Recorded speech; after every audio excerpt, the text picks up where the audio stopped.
नमस्कार दोस्तों। आज हम बात करेंगे एक ऐसे नारी की जिसने 30 साल पहले बिहार की राजनीति को हमेशा के लिए बदल दिया था। एक नारा जो आज फिर से गूंजा है और जिसने बिहार की जातिगत राजनीति में नई हलचल मचा दी है। हम बात कर रहे हैं भूरा बाल साफ करो नारे की। क्या है इसका मतलब और क्यों यह फिर से चर्चा में आया है, आइए जानते हैं। यह नारा 1990 के दशक में लालू प्रसाद यादव के नेतृत्व में राष्ट्रीय जनता दल आरजेडी ने दिया था। यह एक सीधे सीधे जातिगत नारा था जिसका मकसद एक खास वर्ग को राजनीतिक रूप से निशाना बनाना था। इस भूराबाल शब्द में भू मतलब भूमिहार, रा मतलब राजपूत, बा मतलब बाभन ब्राह्मण और ला मतलब ललाकायस्थ होता है। इन चार जातियों को तब बिहार में राजनीतिक रूप से प्रभावी माना जाता था। आरजेडी ने इस नारे के जरिए पिछड़ी जातियों, दलितों और मुस्लिमों को एकजुट किया। इस नारे की राजनीति ने आरजेडी को सालों तक बिहार की सत्ता पर राज करने में मदद की।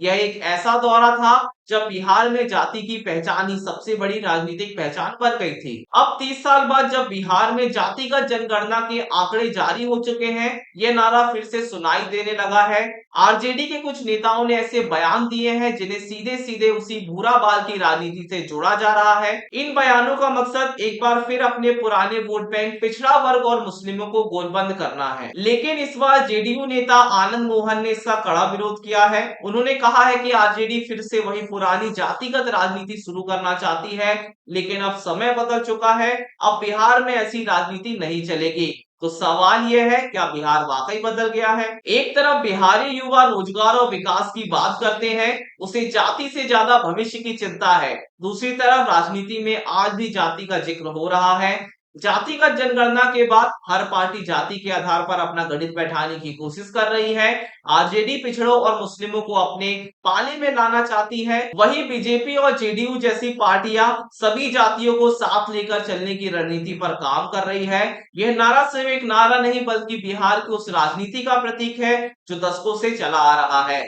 लेकिन इस बार क्या यह काम करेगा या फिर बिहार के युवा इस पुरानी राजनीति को ठुकरा देंगे? इसका जवाब आने वाले चुनावों में ही मिलेगा। नमस्कार।